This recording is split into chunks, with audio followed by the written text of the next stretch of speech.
out to look for some more sheds. Game plan is I'm going to do like what we did on day 2 and just walk all the way up to where my stand's at. I might check where my stand is at just in like the odd, maybe crazy event that we get lucky and maybe some deer drop their sheds kind of in that general area.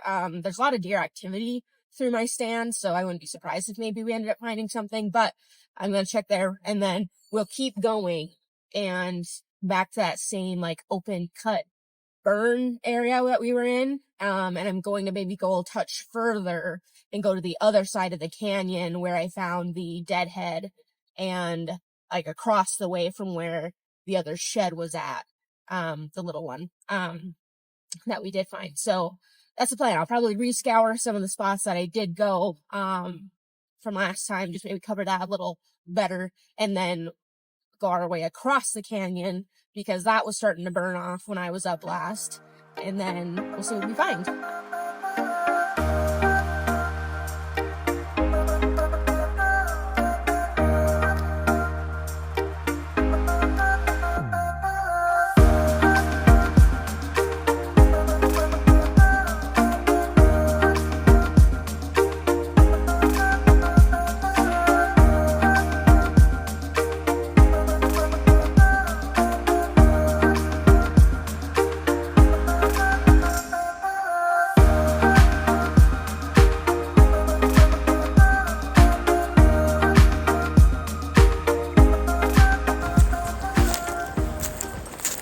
Well, we're coming up on 4 miles on hour 3.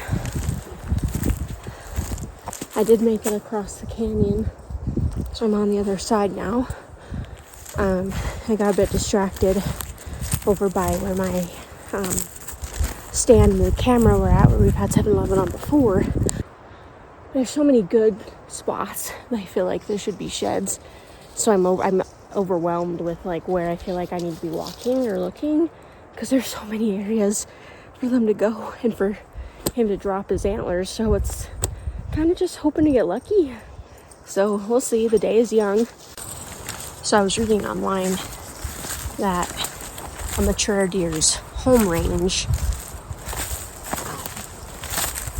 which I want to read some more on it because I'm sure that changes like during the rut when activity's up and stuff, but they were saying in this article that a deer, that mature buck's home range, where he spends 80 to 90% of his time at any given point in the year, maybe negating the rut, is like a mile.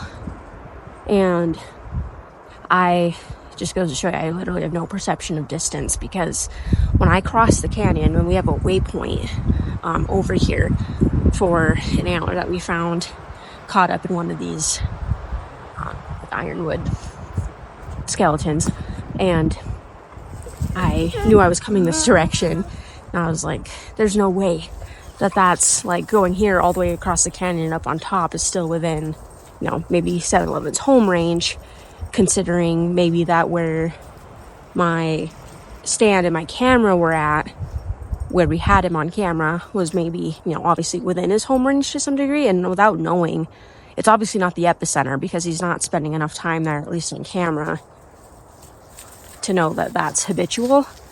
But it's probably, like, Matt and I have been thinking that maybe it's on like the outskirts of his home range.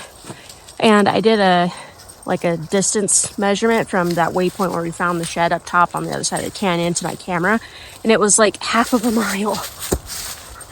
So between like going up and down and all over the place, and it probably felt like I walked further because I got distracted and went the other direction for a while, but yeah, I could be anywhere. I don't even know. I wish there were like 10 of me, or that I had 10 dogs that knew what they were doing, because we could cover that much more ground, and the likelihood then of finding his sheds, or at least somewhere where maybe he could frequent more, would be higher.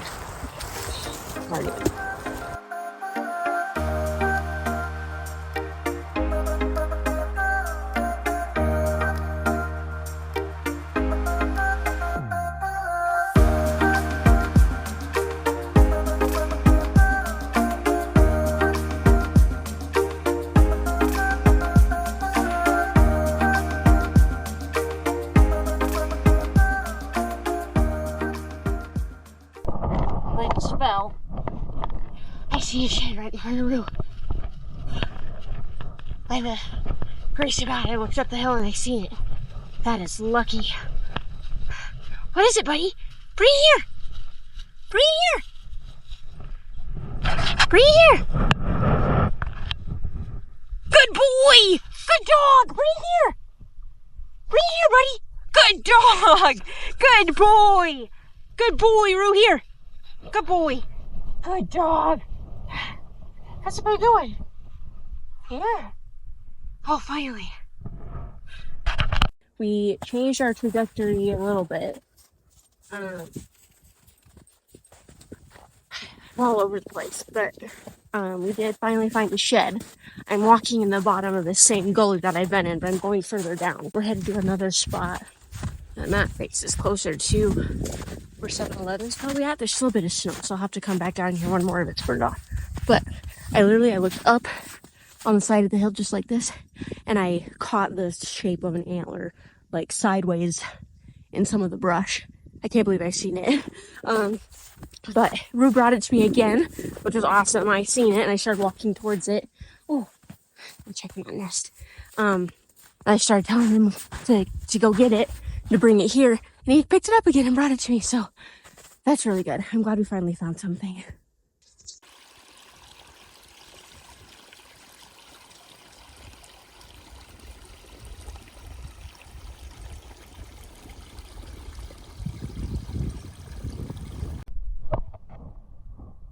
There's another one. Rue has no idea. Get it, my son. Get it. What is it? Get it, miss. Get it, Rue. What is it? Bring it here. Bring it here. Good dog. Good boy. Good boy. Good dog. Here. Good. Shoot. That might be the same deer as the one I just picked up. Let's check. We made it back to the truck. We're all exhausted. The dogs are gonna sleep so good. I can't wait. But we did about 6.6 miles, and I think the total clocked time was 6 hours and like 12 or 15 minutes. So pretty average, broke even. Our group average is getting better. We picked up 2 sheds. I thought initially when we picked up this side, the second one, that maybe it was the same deer, but this one ended up being like further away, and obviously I don't think these are not the same deer. The pedicle on this one is different. It's like they're both really fresh. Obviously they're this year's like 2023 sheds, and this one still has blood on it, but like the pedicle here is like flat, whereas this one's more pronounced. This one's a bit of a better buck. Probably 3-year-olds. This one could be 4, but probably 3-year-olds. So we did pick those up, which was great. Rue did bring them both to me, and I found a round rock. If you know, you know. I have an affinity for picking up round rocks. Don't ask me why. That's always been that way. They're just cute and round, and I have to pick them up and put them in my pocket. We changed our trajectory probably little over halfway through our walk. So when I got across the canyon and got up top, where we had found one shed before, and there was a fence line just kind of breaking up the national forest, and I thought that was the fence line that 7-Eleven sheds were found on last year, because there's like an old logging trail through there, and I thought that maybe that was where it was at. And I had called Matt and was like, hey, like, just making sure I can go on the other side of this fence, because Onyx wasn't telling me, so I didn't have very good service, but it wasn't saying anything. So like, this is my 3rd time using it, so like, I don't know, can you tell me? He's like, oh yeah, I know exactly where you're at, that's totally fine. And then I was like, so I had reiterated with him, said what the home range for a deer, and he ended up saying it was like 40 acres, which is not as much as a mile like I'd initially thought, like what I had read in that blog, like in that article. So I was like, oh, well, like, what am I doing all the way over here then? Like, across the canyon. And, like, at that point, I think I was, like, 0.8 from where my camera was at.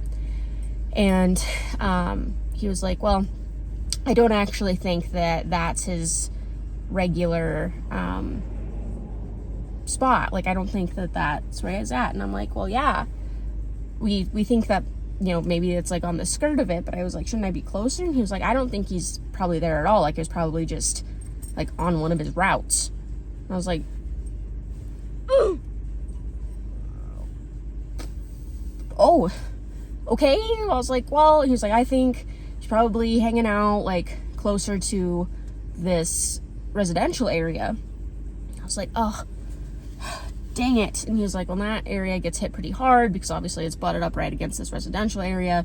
So people just walk out their backyards, and then they're in the Black Hills National Forest. So they just, you know, that gets hit pretty hard, that's where then his sheds were picked up, was on that private fence line. I was like, oh, well, now I've got to go canvass that area and knock on all the people's doors and be like, have you seen this deer? If you find his sheds, or if you have his sheds, I have a cash bounty out for them, and I will double it for the 2022 sheds and the 2023 sheds. I hoofed it off of that, like, the canyon, got back down in the bottom, and then I just walked directly down it to where that spot was, where he was like, that's probably where he's frequenting, which totally makes sense. There's been a couple really nice deer shot in that general vicinity. I found 2 tree stands. That's where I found the first shed, was kind of up on one of the side hills on my way down there.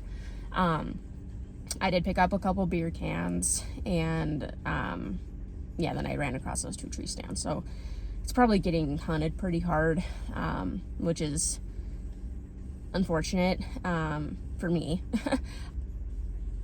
You know, it gutted me pretty good when his sheds were found. I don't even want to entertain what sort of emotions I would feel if someone shot him and then we either got word of it or he ended up in our garage. Like, it'd be nice to have closure, of course, but, you know, selfishly, I want to kill that deer, and I want to have him, and I want him to be mine, which is not mine to say, or my place to